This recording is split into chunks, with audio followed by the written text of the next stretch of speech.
আয়ান,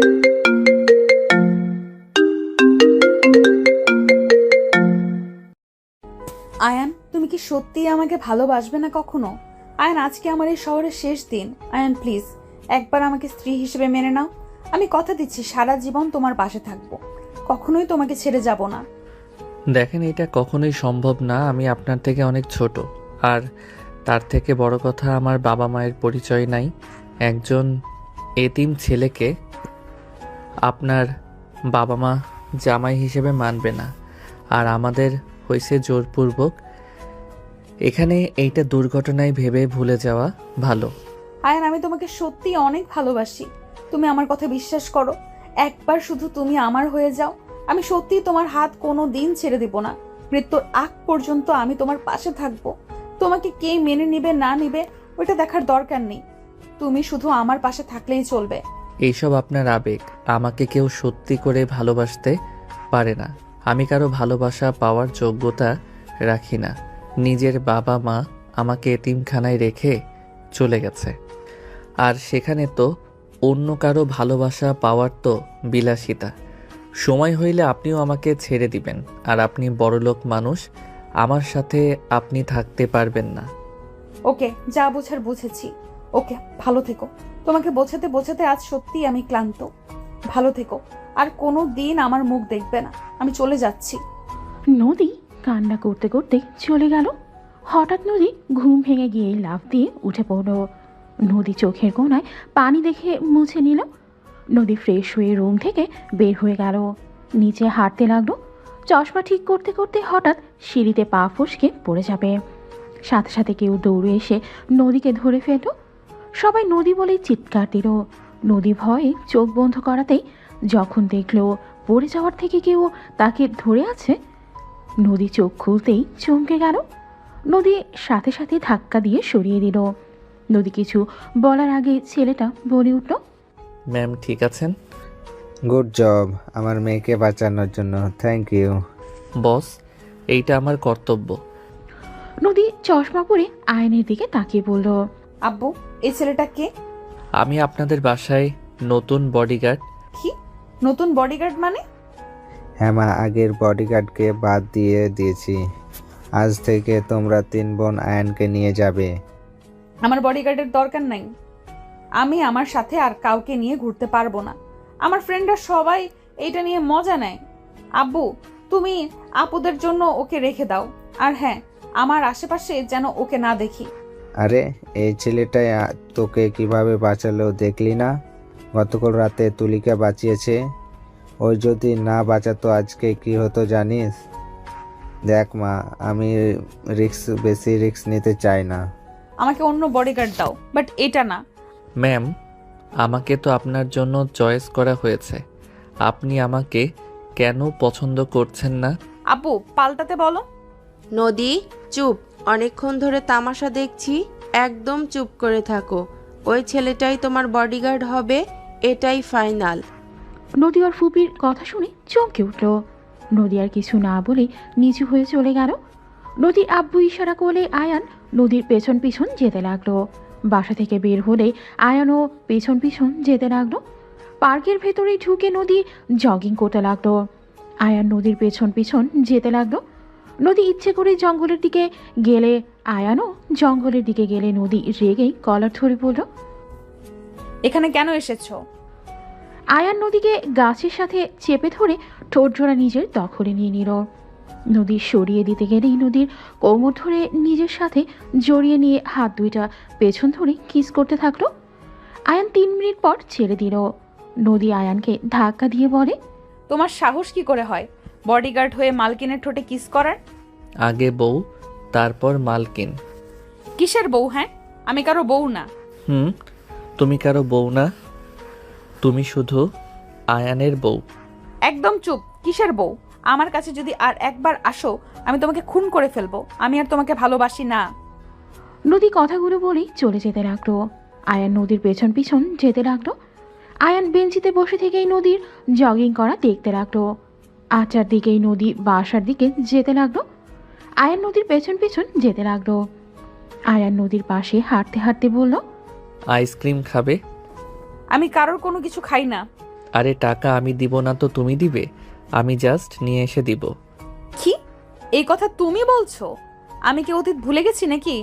বাহ, তাহলে মনে থাকলে এটাও মনে আছে তুমি আয়ানের বউ।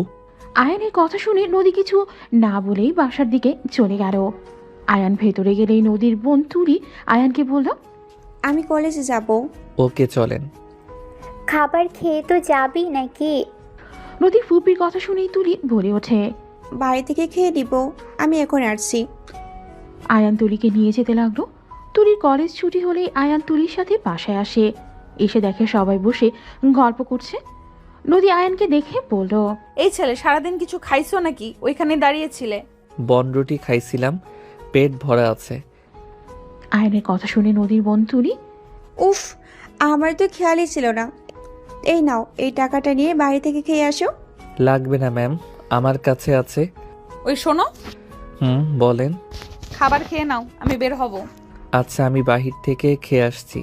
তুমি তোমার রুমে যাও, আমি খাবার পাঠিয়ে দিচ্ছি। বলার জন্য ধন্যবাদ ম্যাম, আমি বাহির থেকে খেয়ে আসছি। আয়ান কথাটা বলে বের হয়ে গেল। নদীর ফুপি রেগে বলে ওঠে, এত ওই ছেলেটাকে নিয়ে মাতামাতি করার কি আছে শুনি? আর যেন এত মাতামাতি করতে না দেখি। বডিগার্ডের মতোই থাকতে দাও। নদীর ফুপির কথা শুনে সবাই চুপ হয়ে গেল। আয়ান রুমে গিয়ে গোসল করে বাইরে গিয়ে কলা পাউরুটি খেয়ে নিল। আয়ানের ফোন বেজে উঠলেই আয়ান কল রিসিভ করলো। আসসালামু আলাইকুম ড্যাড।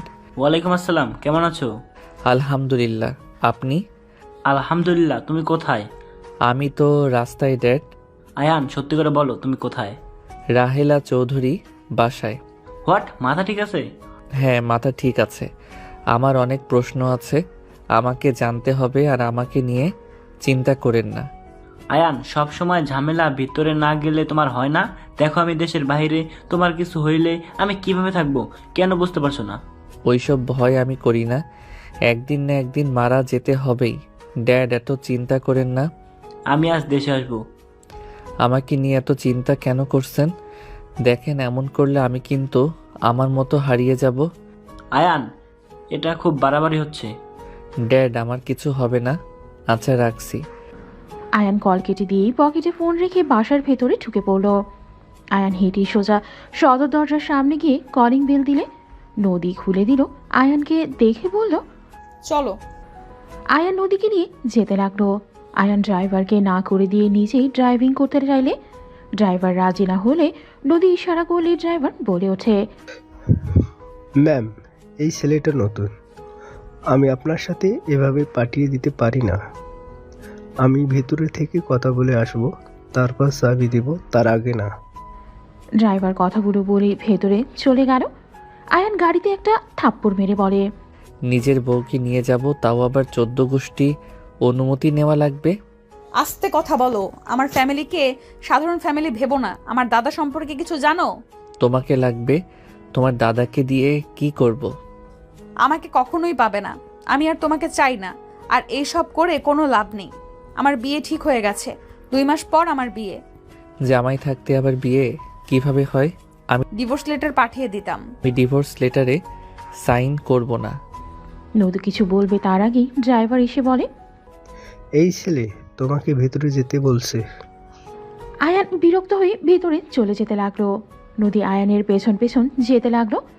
ভেতরে গেলেই নদীর ফুপি রেগে বলে ওঠে, কে তুমি? এখানে কি জন্য এসেছো? তোমার পরিচয় দাও। এখনই আমাকে পরিচয় দাও।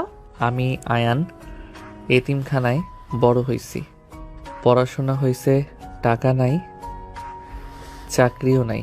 3 দিন আগে আপনার ভাতিজিকে বাঁচিয়েছিলাম, আপনার বড় ভাইকে বাঁচিয়েছিলাম, সেখান থেকে আমাকে এই জব দেওয়া হয়েছে।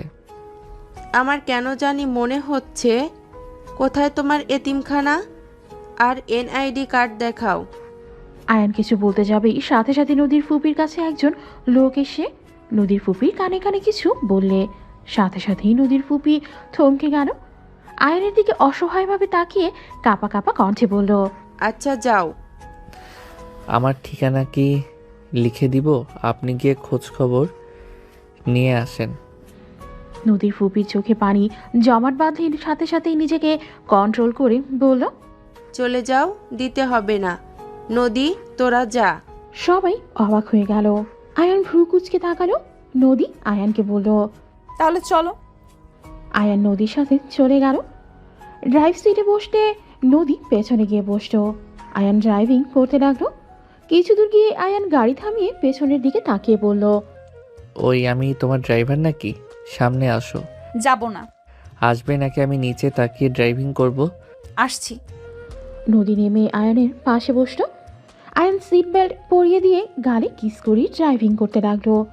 আয়ান নদীকে নিয়ে ওর ফ্রেন্ডের বাসার সামনে নামিয়ে দিল। নদী আয়ানকে বলল, ভেতরে যাবে? না, তুমি যাও, তাড়াতাড়ি এসো। ওকে। নদী চলে গেল। আয়ান গাড়ির ভেতরেই অপেক্ষা করতে লাগলো। আয়ান হঠাৎ করে পেছনের গাড়িটার দিকে গাড়ি ঘুরিয়ে সোজা ধাক্কা মেরে দিল।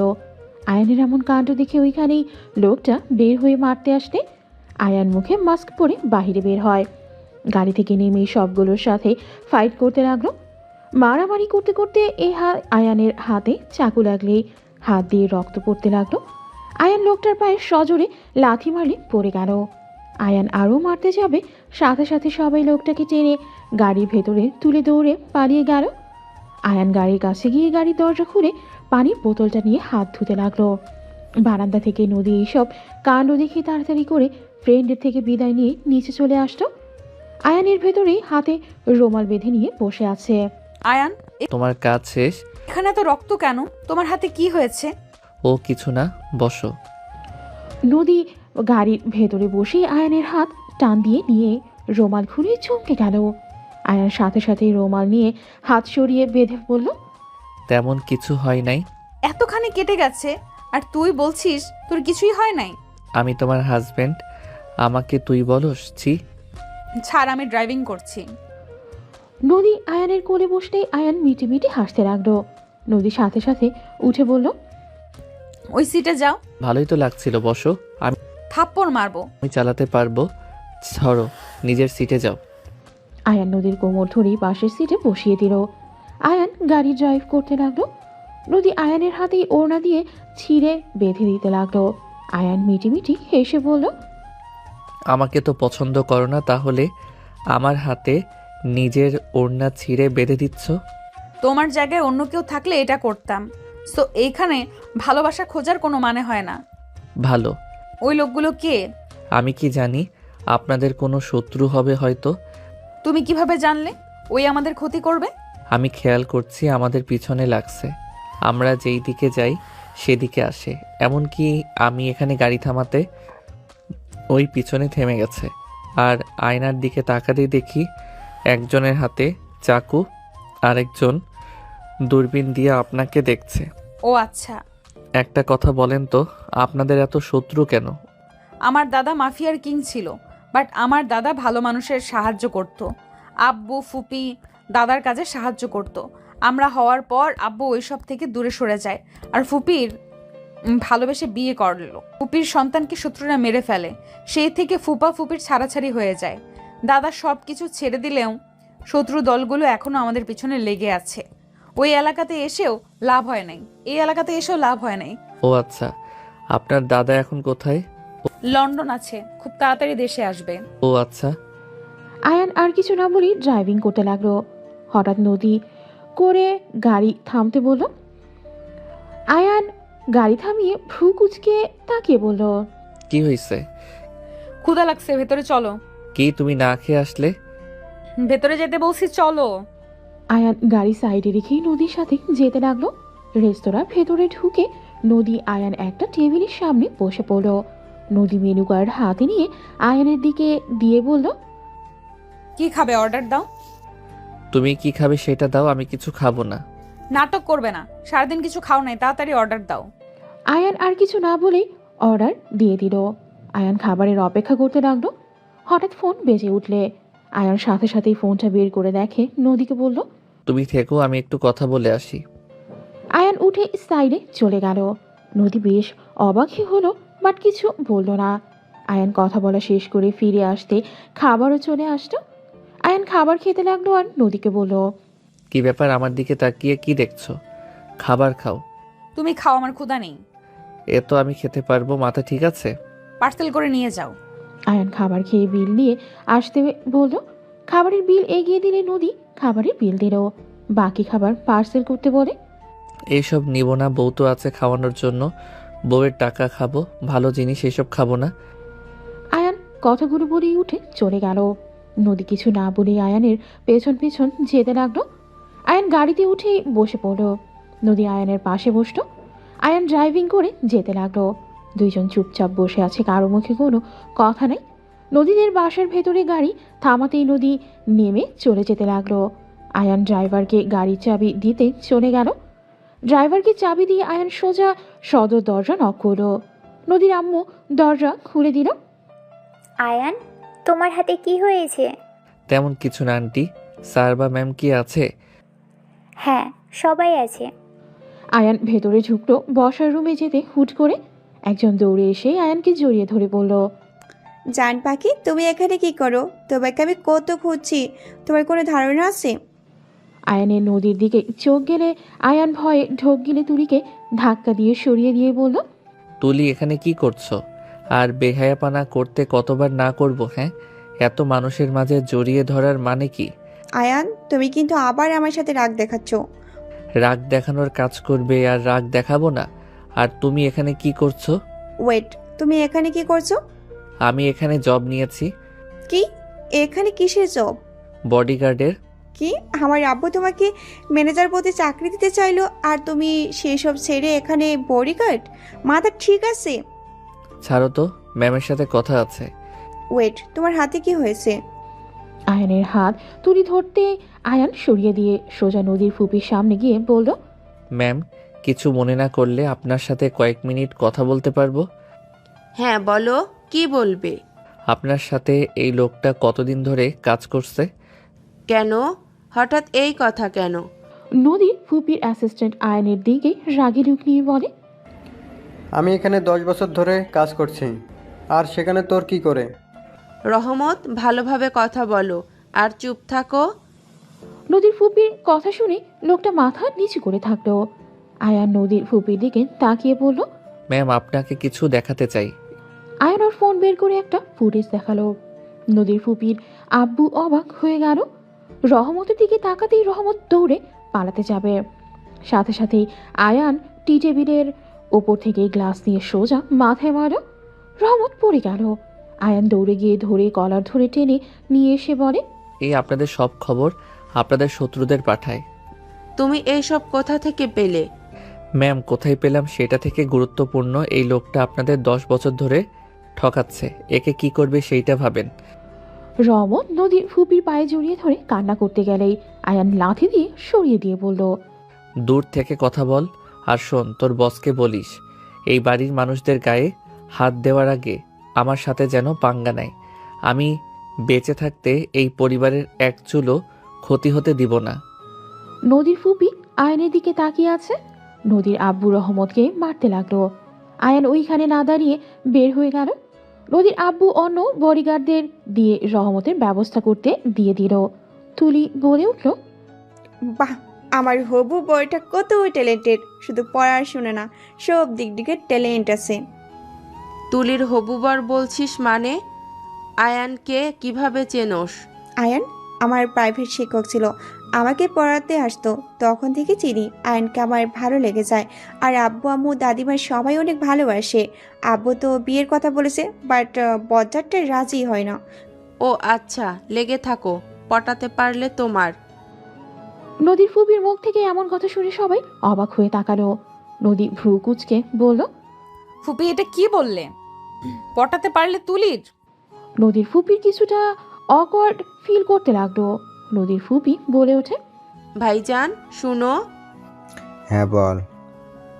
আয়ানকে চাকরি থেকে বের করে দিও তো। নদীর ফুপির কথা শুনে সবাই অবাক হয়ে বলল, কেন? ছেলেটা আমাদের এত উপকার করলো আর তুমি তাকে বের করে দিতে বলছো? হ্যাঁ, বের করে দিও। ভাগ্নির জামাই যদি হয়ে যায় তখন সবাই কি বলবে, তাই চাকরি থেকে বের করে দিও। খালামণি এমন কিছু করো না প্লিজ। ও যদি জানে এই বিষয়ের জন্য চাকরি গেছে, ও অনেক রেগে যাবে আমার উপরে। যেটুকু কথা বলে এরপর থেকে আমার মুখও দেখবে না। এতিম ছেলে খালামণি, ওই চলবে কিভাবে? থাক না, এই জব করছে করুক। ওই খালামণি এমন করো না প্লিজ। ওই না খেয়ে মরলে কারোর সাহায্য নেবেন, ওই না খেয়ে মরলেও কারো সাহায্য নেবে না কিন্তু। তুলি নদীর ফুপির দিকে অসহায়ভাবে তাকিয়ে বলতে লাগলো। নদীর ফুপি বলে ওঠে, আচ্ছা আয়ানকে ডাক দিয়ে নিয়ে আসো। ফুপি, আমি নিয়ে আসবো কি? একজন গেলেই হলো। আমি চাই। তুই থাক, আমি যাচ্ছি। নদী তুলিকে রেখে চলে গেল। নদী আয়ানের রুমে গেলে দরজা খুলে ভেতরে ঢুকতেই নদী জোরে চিৎকার দিলে আয়ান সাথে সাথে তোয়ালে পড়ে নিল।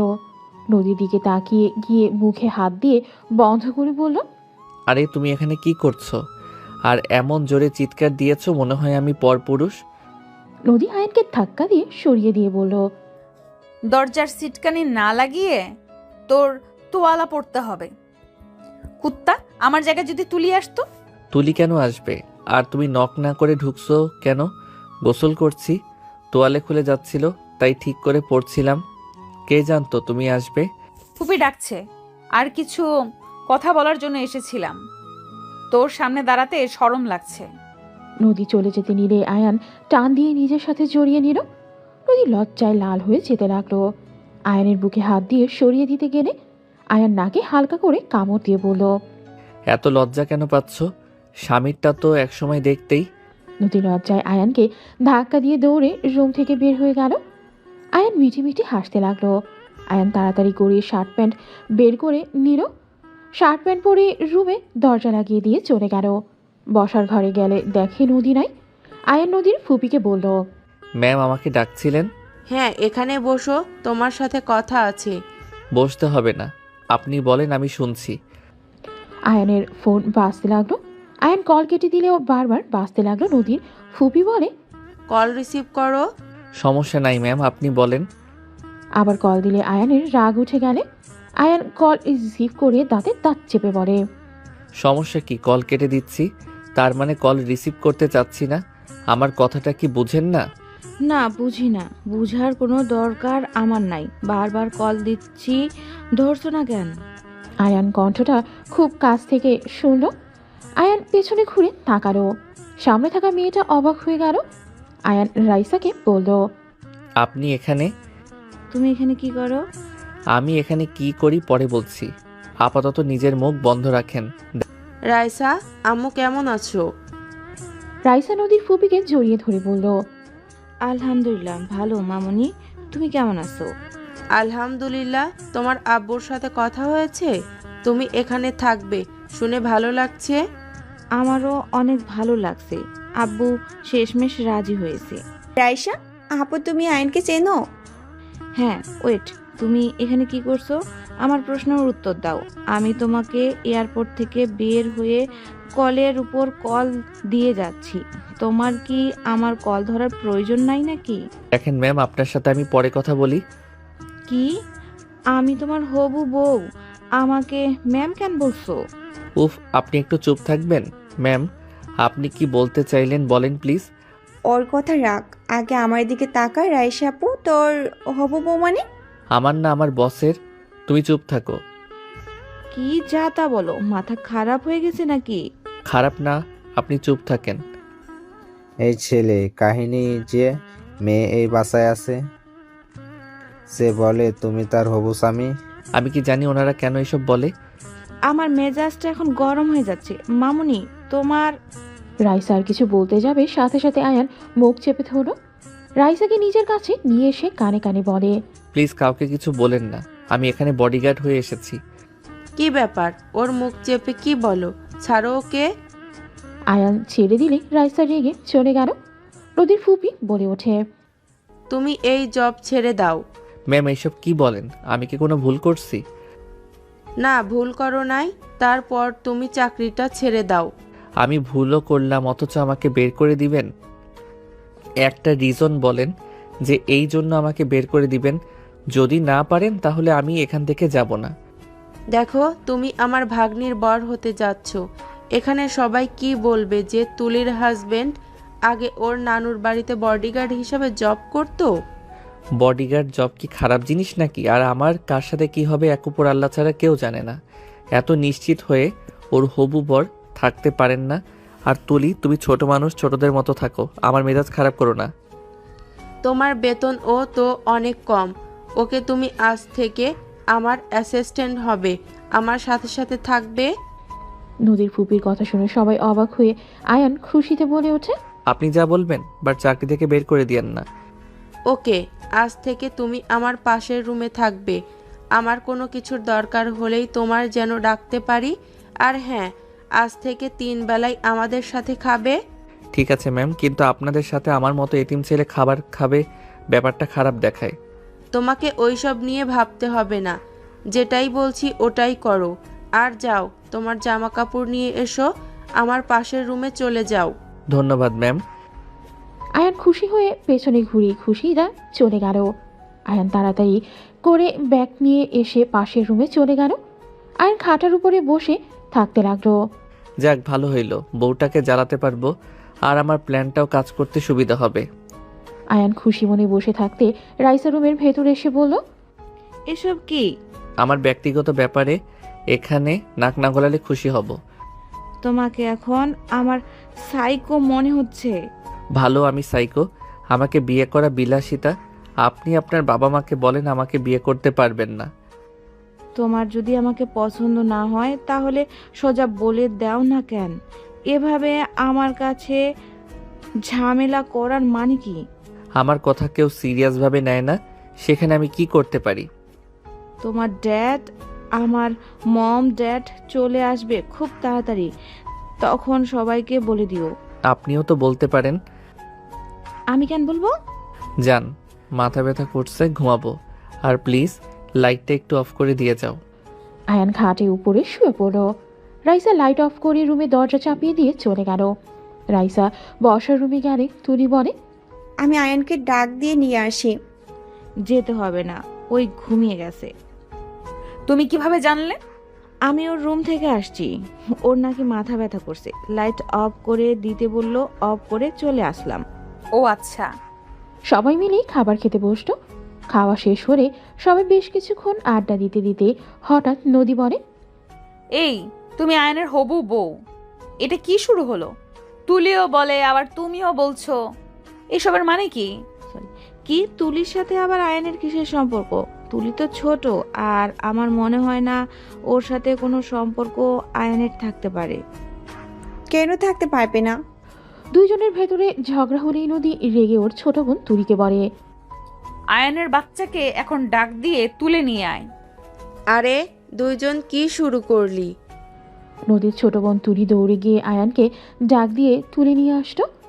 আয়ান ঘুম ঘুম চোখে বসার রুমে এলো। দুইজনের মারামারি ঝগড়া দেখে বলল, এখানে এসব কি হচ্ছে? নদী রেগে আয়ানের সামনে এসে ছোড়া ঠাস ঠাস করে থাপ্পড় মারে। আয়ান নদীর ফুপির পায়ের কাছে গিয়ে পড়ল। আয়ানের মাথা যন্ত্রণা বেড়ে যেতে লাগলো। নদীর ফুপি আয়ানকে ধরে তুলে আয়ান নদীর ফুপির দিকে তাকিয়ে থেকে পরক্ষে চোখ সরিয়ে নিয়ে নদীর দিকে তাকিয়ে বলল, কি হয়েছে, এত রেগে গেছেন কেন? আমি কি করলাম? তুই পাইছস কি? হ্যাঁ, কয়টা মেয়েকে বিয়ের কথা বলে আশা দিয়ে রাখছস বলতে পারবি? আর কত মেয়ের সাথে বিয়ের কথা বলে রাখছস? আয়ান নদীর কথা শুনে নদীর কাছে যেতে চাইলে নদী রেগে বলে, একদম আমার কাছে আসবি না, যা বলার দূর থেকে বল। আমার কাছে আসলে আমি তোকে খুন করব। রাইসা তুলি কিছু বলতে যাবে আয়ান রেগে বলে ওঠে, এই চুপ, দুইজন আগে ওনার সাথে আমি ঝামেলা মিটিয়ে নিব, তারপর আপনাদের কথা শুনবো। এর ভিতরে যদি একটা কথা দুইজনের একজন বলে, তাহলে দুজনের কপালে দুঃখ আছে বলে দিলাম। আপুকে কেন বুঝতে হবে? আপুও কি তোমার গার্লফ্রেন্ড নাকি? এই তোকে চুপ থাকতে বলছি না, চুপ থাক, বেশি কথা বললে দাঁত ফেলে দিব। ওই তো খারাপ বলে নাই। ওয়েট, নদিয়াপুর সাথে তোমার কোনো সম্পর্ক আছে নাকি? এখানে নীলা, তুলিও তো ছিল, কেউ রেগে গেল না? নদিয়াপু কেন রেগে গেল? ওনার ইচ্ছে হইছে রাখছে, এতে আপনাদের কোনো সমস্যা? নদী চলে যেতে নিলে আয়ান সাথে সাথে নদীর হাত ধরে। নদী পেছনের দিকে রাগে রূপ নিয়ে তাকালে সাথে সাথে আয়ান হাত ছেড়ে ভয়ে ভয়ে বলে, বিশ্বাস করেন ম্যাম, আমি আমার পড়াশোনা নিয়ে ব্যস্ত ছিলাম। আমার পক্ষে পড়াশোনা চালানো কঠিন হয়ে যাচ্ছিল। তখন আমার বেস্ট ফ্রেন্ড কিছু টিউশনির ব্যবস্থা করে দেয়, যেটার ভিতরে তুলিও ছিল। আমি জাস্ট ওকে পড়াতে গেছি, ওর সাথে আমার কোনো সম্পর্ক নাই। ওর ফ্যামিলির সবাই আমাকে অনেক পছন্দ করে। আর আঙ্কেল একদিন আমাকে বলছিল আমার পড়াশোনা শেষ হইলে ওনার মেয়েকে বিয়ে করলে ওনাদের কোম্পানির ম্যানেজার পদটা দিবে, তারপর ভালো কাজ করলে 50% ভাগ আমাকে দিয়ে দিবে। বাহ, কত সুন্দর কথা। এই জন্য তুলিকে বিয়ে করার জন্য রাজি হয়ে গেছিলি নাকি? আপনি আমার কথা পুরো না শুনে কেন ভুল বুঝেন? কি কথা শুনবো বলতো? তুই তো রাজি হয়েছিলি, না হলে কি তুলি তোকে হবু বর বলছে? প্লিজ শান্ত হন। এখন যা বলবো উল্টাই বুঝবেন।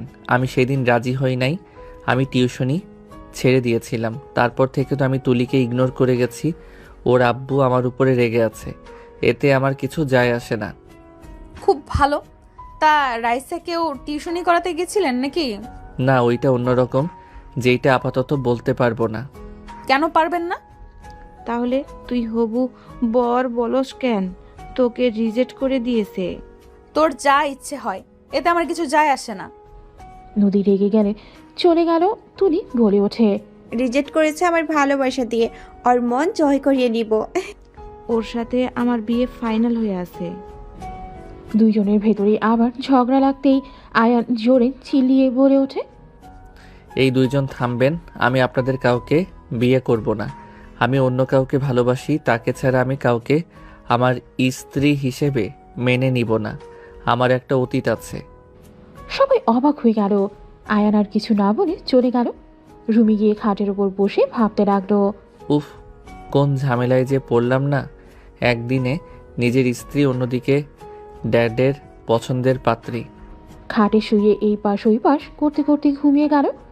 6টার দিকে ঘুম ভেঙে গেল। আয়ান উঠে লাইট জ্বালিয়ে দিল।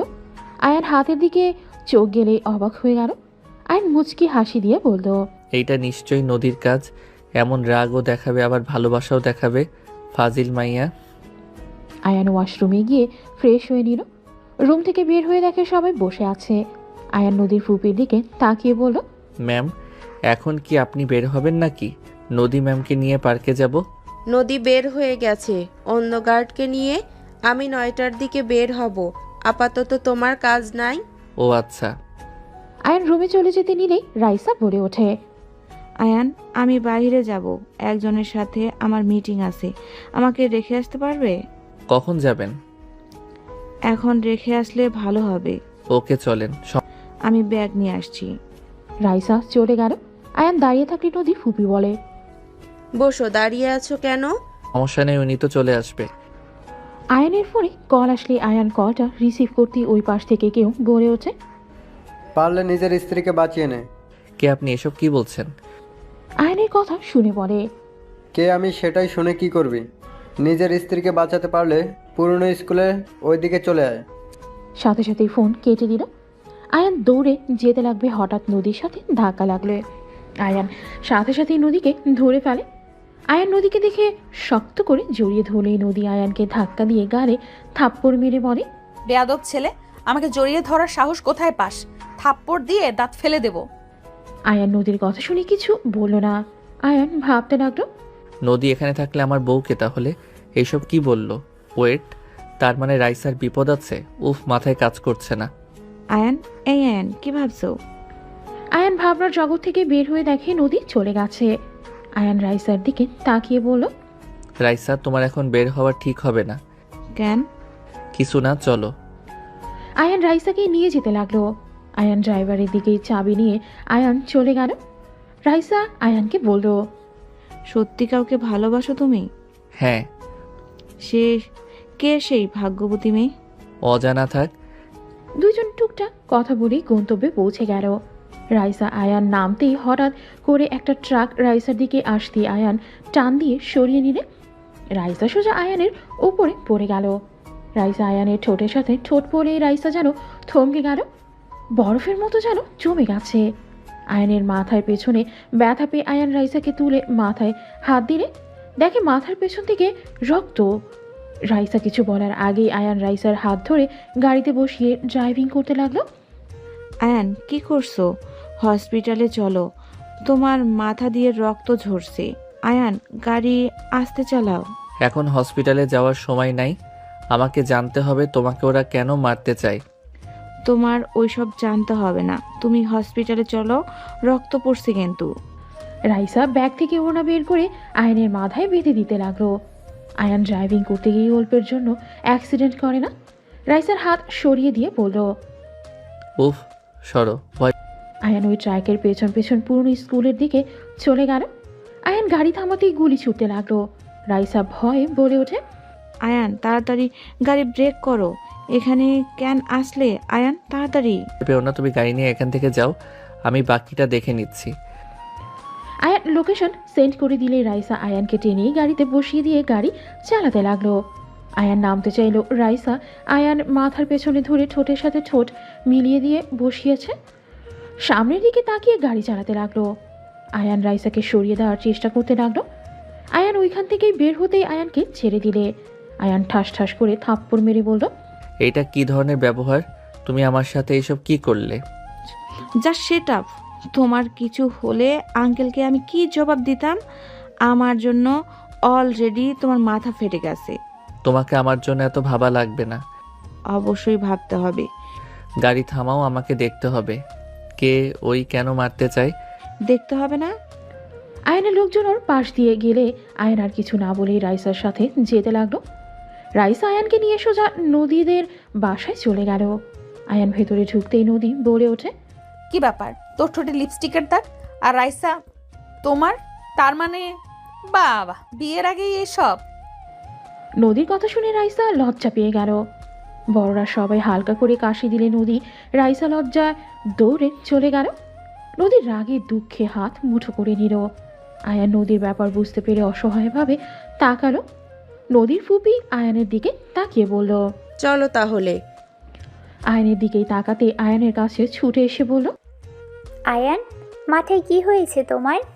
তেমন কিছু না ম্যাম, চলেন, কোথায় যাবেন? নদী এগিয়ে এসে ওড়না খুলে দিলে দেখে মাথা দিয়ে রক্ত চুইয়ে চুইয়ে পড়ছে। নদী আয়ানকে বলল, তোমার মাথায় দিয়ে রক্ত পড়ছে। আয়ান, কি হয়েছে? মাথা ফেটে গেল কিভাবে? তেমন কিছু না। তেমন কিছু না মানে? এখন হসপিটালে চলো। আরে কোথাও যাওয়া লাগবে না। নদীর রাগের শরীর কাঁপতে লাগলো। আয়নের কলার ধরে বলল, ব্যাস, অনেক হয়েছে। এই বাসা থেকে এখন চলে যাবি। কেন, আমি কি করছি? আমাদের জন্য তুই নিজের বিপদ কেন বাড়াচ্ছিস? আমার ফ্যামিলিকে মরতে হবে, এটা স্বাভাবিক বিষয়। আমি চাই না আমাদের ফ্যামিলির জন্য তোমার কিছু হোক। আমি তোমাকে হাত জোর করে বলছি, এখান থেকে চলে যাও। আর 2 সপ্তাহ পর আমার বিয়ে, তাই এখান থেকে চলে যাও। আমি কোথাও যাব না, তোমার বিয়ে খেয়ে তারপর যাব। নদী কান্না করতে করতে বলতে লাগলো, প্লিজ যাও চলে এখান থেকে। আমি তোমাকে আর ভালোবাসি না। আমার জন্য শুধু শুধু নিজের ক্ষতি কেন করবে বলো? তোমার সুন্দর একটা ভবিষ্যৎ আছে। আয়ান, তুমি এখান থেকে চলে যাও। নদী কথাগুলো বলি কান্না করতে করতে আয়নের পায়ের সামনে বসে থেকে পা জড়িয়ে ধরল। নদীর এমন অবস্থা দেখে সবাই অবাক হয়ে গেল। রাইসার সিঁড়ি বয়ে নিচে নেমে সেই সব দেখে হতভম্ব হয়ে তাকিয়ে আছে। আয়ান নদীর সামনে বসে 2 হাত ধরে 2 হাতে চুমু দিয়ে বলল, এইসব কি করছো নদী? আমি এখান থেকে কোথাও যাব না। কেন যাবে না? আয়ান, আমি তোমাকে ভালোবাসি না? আমার বাংলা কথা কি বোঝো না? তুমি আমাকে ভালোবাসো আর এটা আমি খুব ভালো করে জানি। নদী, কান্না করো না, আমার কিছু হবে না। এত কিছু হয়ে যাওয়ার পর তোমার এই এক বালের কথা শুনতে শুনতে বিরক্ত হয়ে গেছি। কিছু হবে না হবে বলো, কিছু হবে না বলে মাথা ফাটিয়ে নিলে, হাত কেটে নিলে, আর কি হওয়া বাকি বলতে পারো? আর কার জন্য তুমি এসব করছো? যে তোমাকে আর চায় না। বোঝার চেষ্টা করো, আমি আর তোমাকে চাই না, তোমাকে আমি ভালোবাসি না। আমি তোমার প্রতি আগের মতো ফিলিংস আসে না। নদী আয়ানকে কথাগুলো বলি ধাক্কা দিয়ে সরিয়ে দিয়ে উঠে দাঁড়ালো। আয়ান নদীর সামনে দাঁড়িয়ে বলে, তুমি আমাকে ভালোবাসো আর না বাসো এইটাতে আমার কিছু যায় আসে না। আমি এখানে থাকবো আর এই ফ্যামিলিকে রক্ষা করব। আয়নের কথা শুনে নদী রেগে থাপ্পড় দিয়ে বলে, একদম চুপ কর। আমার ফ্যামিলিকে তুই বাঁচানোর কে রে? শোন, এই সব করে তুই মরে গেলেও আমি তোকে ভালোবাসবো না, বুঝতে পারছস? খুব তাড়াতাড়ি আমি তোকে মুক্ত করে দেব।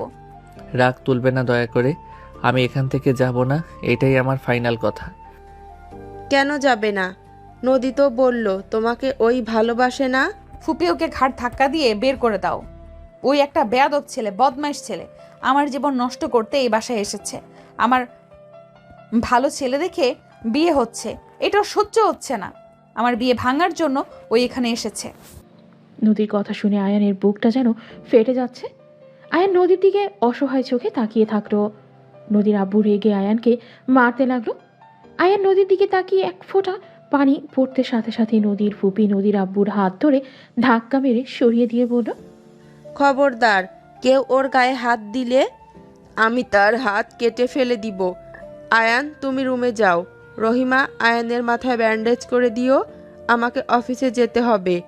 ধন্যবাদ ম্যাম, আপনি আমাকে এখানে রাখছেন। এখন আমি শুধু আপনার চাকর আর কারো না, তাই আমাকে বের করার চিন্তা যেন কেউ মাথায় নিয়ে আসেন না।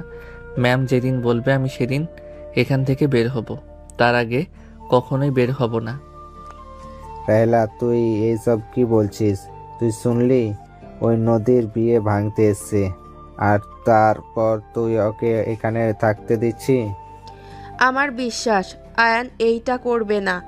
আয়ান, তুমি কি এইটা করবে? আয়ান নদীর দিকে তাকিয়ে বলল, কখনোই না। আমিও আজ থেকে ওকে ভালোবাসি না। আমি ওনাকে ভুলে গেলাম।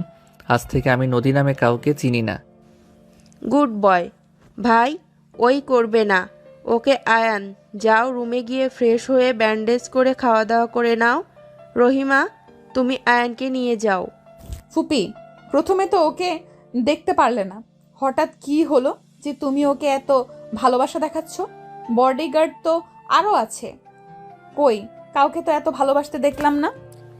তোমার থেকে জানতে হবে নাকি কার সাথে কেমন ব্যবহার করব, ভালোবাসবো? নদী আর কিছু বলল না। নদীর ফুপি চলে গেল। আয়ান রহিমার সাথে রুমে চলে গেল। রাইসা তুলি আয়ানের রুমে গেলে আয়ান বলল, কি ব্যাপার, কিছু বলবে? ব্যান্ডেজ করে দেয়। রহিমা, তুমি যাও। রাইসা আয়ানের মাথায় ব্যান্ডেজ করে দিতে লাগলো। আয়ানের চোখ দিয়ে পানি পড়তেই মুছতে লাগলো। তুলি আয়ানকে বলল, পানি মুছো না, কাঁদতে দিও নিজেকে, কাঁদলে মন হালকা হবে। তুমি নদী আপুর জন্য এত কিছু ছেড়ে দিয়েছো, দেখো দিন শেষে সেই নদী আপু তোমাকে ছেড়ে দিল। তুলি, এখান থেকে যাও। কেন? তুলি আর কিছু না বলেই চলে গেল। রাইসা রহিমাকে চলে যেতে ইশারা করলে রহিমা চলে গেল। রাইসা দরজা লাগিয়ে দিয়ে আয়ানের পাশে বসে বলল, আমার মনে হয় তোমার এখানে না থাকা ভালো। তুমি জানো না এখানে আমার কে আছে, আমি কেন এখানে থাকতে চাচ্ছি? আমি জানি, কিন্তু উনি তো জানে না। আর না হয় সবাইকে তোমার পরিচয় দিয়ে দাও। না, আমি যেমন আছি ঠিক আছি। আমি সব বলে দেব। পাগলামি করবে না। তাহলে বাসায় চলে যাও। আমি চাই না তোমার কোনো ক্ষতি হোক। এই বাড়িতে থাকা বিপজ্জনক। একটা কথা বলো তো, ওনাদের পিছনে আসলে লাগছে কে? আমি তো জানি না, বাট সে দেশের বাইরে থেকে এসব করছে। আমাকে খোঁজ খবর নিতে হবে। কিভাবে? এখানে থেকে সবকিছু খোঁজ খবর নিতে হবে। আচ্ছা থাকো, বাহিরে যাব। আয়ান কথাগুলো বলে চলে গেল। রাইসা আয়ানের পেছন পেছন যেতে লাগলো। আয়ান বাসা থেকে বের হয়ে গেল। আয়ানের লোকদের লোকেশন অনুযায়ী চলে গেল। আয়ান ছদ্মবেশ ধরে গেলে আয়ানের একজন বলে ওঠে, বস, ওরা চেনে না ওকে, ওদের অর্ডার দিয়েছি। ওদের অর্ডার দিত রহমত, বাট ওই তো বন্দি হয়ে আছে। আর কিছু ইনফরমেশন নিয়েই আয়ান ওইখান থেকে চলে গেল। আয়ান সিলেট থেকে ঢাকায় চলে গেল। বাসায় গিয়ে সোজা ওর দাদার সাথে দেখা করে। খাবার খেয়ে রাতে ঘুমিয়ে গেল। সকালে ওর দাদা থেকে বিদায় নিয়ে সিলেট চলে আসলো। নদীদের বাসায় ঢুকতেই রাইসা বলে ওঠে, গতকাল কথাই ছিলে। ঢাকা গেছিলাম। কেন? SMS বলছি। আয়ান SMS করলো। নদী আয়নের দিকে বিরক্তি ভাব নিয়ে নিচের দিকে তাকিয়ে থাকলো। নদীর ফুপি বলে, ফ্রেশ হয়ে খাবার খেয়ে নাও। ওহ, আমিও যাইতাম, তোমাকে নিয়ে গেলে তো পারতে। যাও, উনি তোমাকে যেতে বলছে। আমি বলছি আপনি আমার কাছে আসেন। শুনে হাসছিল, মাথায় খালি দুষ্টু বুদ্ধি নিয়ে থাকে। আয়নের কথা শুনে রাইসা ফিক করে হেসে বলে, যাও রুমে, আমি কথা বলে নিব। আয়ান রুমে চলে গেল। ফ্রেশ হয়ে নিল। বসার রুমে এসে বলে, ম্যাম কোথাও যাবেন? না, তুমি বসো, আজকে তো ছুটির দিন। ম্যাম, আমি একবার রহমতের সাথে দেখা করতে চাই। আমাকে কি দেখা করতে দিবেন? কি করবে? ম্যাম, আপনাদের যে শত্রু, ওকে কেউ আজ পর্যন্ত দেখে নাই। এখানে রহমত সব কিছু চালাচ্ছিল। রহমত থেকে আসল শত্রুকে বের করা যাইতে পারে। তার দরকার নাই। আমার শত্রু কে, কেন এমন করছে আমি সব জানি। সব জানেন, তাহলে চুপ করে বসে আছেন কেন? মাঝে মাঝে সব জায়গায় প্রতিশোধ নিতে হয় না। যেখানে জানি আমাদের ভুল ছিল সেখানে কেন প্রতিশোধ নিব? মানে আমাকে কি বলতে পারবেন আসলে কাহিনীটা কি? এত কিছু শুনে কি করবে? এইসব নিয়ে তোমাকে ভাবতে হবে না, তুমি তোমার কাজ করো। ম্যাম, ক্ষমা করবেন, কিন্তু যদি আপনারা ভুল করেও থাকেন সেখানে আপনারা তাদের কাছে ক্ষমা চান, সব কিছু আগের মতো মিটিয়ে ফেলেন। যদি আমার কোনো ছেলে থাকতো তাহলে হয়তো বিষয়টা কিছুটা মেটানো যাইতো। মানে? যে আমাদের পেছনে লেগেছে সেই আমার বেস্ট ফ্রেন্ড, আর আরেকজন যে আমাদের মেরে ফেলতে চাচ্ছে সেই আমার বাবার শত্রু, যার ফ্যামিলি আমার বাবার জন্য আগুনে পুড়ে মারা গেছে। তার ভেতরে আমার বেস্ট ফ্রেন্ডের স্বামীও ছিল। বিষয়টা অনেক শান্ত ছিল, কিন্তু আমার সন্তানকে যখন ওরা মেরে ফেলে তখন আমি আমার বেস্ট ফ্রেন্ডের সন্তানকে কিডন্যাপ করি। যখন নিজের ভুল বুঝতে পারি মেয়েটাকে আমি আমার বেস্ট ফ্রেন্ডের কাছে পাঠিয়ে দেই, বাট কার অ্যাক্সিডেন্ট করায় মেয়েটার 2 চোখ নষ্ট হয়ে যায়। সেই অপরাধ আজও কাঁধে নিয়ে ঘুরছি। নদীর ফুপির চোখে পানি গড়িয়ে পড়তেই আয়ান সাথে সাথে কাছে গিয়ে চোখে পানি মুছতে লাগলো। আয়ানের হাত ধরে নদীর ফুপি চুমু দিলে আয়ান বুকের ভেতরেরটাই কেঁপে উঠল। আয়ান নদীর ফুপিকে বলল, ম্যাম, কান্না করবেন না, আপনি তো ইচ্ছে করে এমন করেন নাই। নিজের কাছে অপরাধী মনে হয়। আমার জন্য মেয়েটার বিয়ে হয় নাই। কতটা কষ্ট সহ্য করতে হয় মেয়েটাকে। কান্না করেন না, আমি ওনাদের সাথে কথা বলবো। কিছু বলতে হবে না। আপনার স্বামী কোথায়? নদী ফুপির কথাটা শুনে থমকে গেল। আয়ান প্রশ্নের উত্তরের আশায় বসে থাকলেই নদী বলে ওঠে, আমাদের পার্সোনাল ব্যাপারে নাক না গলালে খুশি হব। তুমি কথা বলো না, তুমি চুপ থাকো। রাইসা, তুমি আমার সাথে এইভাবে কথা বলছো? হ্যাঁ বলছি, কারণ তুমি সব কিছুতে বেশি বুঝো। কি বেশি বুঝছি আমি? হ্যাঁ, রাইসা চুপ করবে। ম্যাম বলেন, চুপ করে আছেন কেন? জানি না। আপনি আপনার স্বামীকে ভালোবাসেন, তাহলে তার কাছে ফিরে না গিয়ে এখানে কি করছেন? আমার স্বামী আমাকে ঘৃণা করে, আমার নাম শুনলে তার থেকে দূরে থাকে। যদি বলি আপনি যা বলছেন সব মিথ্যা কথা? না, সব সত্যি। সব মিথ্যা। উনি আপনাকে আজও অনেক ভালোবাসে। না, বাসে না। সেই বিয়ে করবে, সন্তান স্ত্রী নিয়ে সুখে আছে। এটা মিথ্যা কথা। তুমি বেশি জানো? এই ছেলে এই সব বিষয়ে তোমাকে কথা বলার অধিকার কে দিয়েছে? আমাদের বিষয়ে নাক গলায়ও না। আঙ্কেল, ওদের কথা বলতে দেন, মাঝখান থেকে কেউ কোনো কথা বলেন না। শুনেন, উনি বিয়ে করে নাই। আপনি যাকে স্ত্রী হিসেবে জানেন সেই ওনার বান্ধবী। ওনারা পার্টনারশিপে কাজ করত। আতিয়া ওনাকে ড্যাড বলে ঠিক, বাট ওইটা ওনার সন্তান না। কি বলছো? তাহলে যে কি? আমি যেদিন ওর কাছে গেছিলাম ও বলছিল ওইটা ওর স্ত্রী আর মেয়েটা তার মেয়ে। আমি জানি না কেন বলছিল, বাট এইটা মিথ্যা কথা। ওয়েট, আমি ওনাকে কল দেই। আয়ান ওর ডেরের বান্ধবীর ময়নাকে ভিডিও কল দিল। আয়ানের কল রিসিভ করে বলতে লাগলো, বাবু কেমন আছো? আগামীকাল ঢাকায় এসেছিলে, একবারও তো দেখা করে গেলে না। আর এই ওয়েট, তোমার মাথায় কি হয়েছে? ব্যান্ডেজ করা কেন? আয়ান কোথায়? আসো। আম্মু শান্ত হন, আমি ঠিক আছি তো। গতকাল পড়ে গিয়ে মাথায় আঘাত পাইছি। আয়ানের কথা শুনে ময়না বলে, এই ছেলেটা একদম কথা শোনে না। তোমায় কতবার বলেছি সাবধানে চলাফেরা করবে। তোমার ড্যাড জানলে কি হবে বুঝতে পারছো? আম্মু প্লিজ শান্ত তো হন। আমি আপনাকে যে কারণে কল দিয়েছি সেইটা তো শুনেন। আয়ানের কথা শুনে ময়না বলে, কি জন্য কল দিয়েছো? টাকা লাগবে? পাঠিয়ে দিব কি? উফ আম্মু, টাকা লাগবে না। আয়ানের রাগ দেখে বলে, আরে বাবা রেগে যাচ্ছ কেন? আচ্ছা চুপ হয়ে গেলাম, বলো। আপনি তো আমার ড্যাডের ফ্রেন্ড, তাই না? আয়ানের কথা শুনে ময়না বলল, হ্যাঁ। কেন হঠাৎ আবার এই কথা কেন? তোমাকে তো আগে সব বলা হয়েছে। আমার হাজবেন্ড তো মারা গেছে। আমি জানি আম্মু, আমি মমের সামনে দাঁড়িয়ে আছি, উনি বিশ্বাস করছেন না, তাই আপনাকে কল দিয়ে বললাম। আয়নের মুখ থেকে মম ডাক শুনে সবাই যেন হতভম্ব হয়ে তাকিয়ে আছে। নদীর ফুপির দিকে ফোন এগিয়ে দিলে ময়নার সাথে সাথে কথা বলে সব ভুল বোঝাবুঝি মিটিয়ে নিতে লাগলো। নদীর আব্বু আয়ানের কাছে এসে আয়ানকে ধরে কান্না মাখা কণ্ঠে বলল, কে তুমি? মামা, এখনো বুঝতে পারতেছেন না? মৃত ছেলেটা আমি, যে এখনো মরে নাই, যার জন্য এত কিছু হয়ে গেছে। এসব কিভাবে হয়? তুমি তো এতিমখানায় বড় হইছো, তোমার বাবা মা কেউ তো নাই। আমি তোমাকে ক্লাস 10 থেকে চিনি, আমার তো মাথায় ঢুকছে না। কি এত ছোট থেকে কিভাবে? আমি যখন ইন্টারে ভর্তি হই তখন আয়ান ক্লাস 10-এ। ইন্টারে আমাদের কলেজে ভর্তি হয়েছিল, ওখানেই সবাই জানে ও এতিমখানায় বড় হয়েছে। ওর এই দুনিয়াতে কেউ নেই। হ্যাঁ, ঠিক বলছো।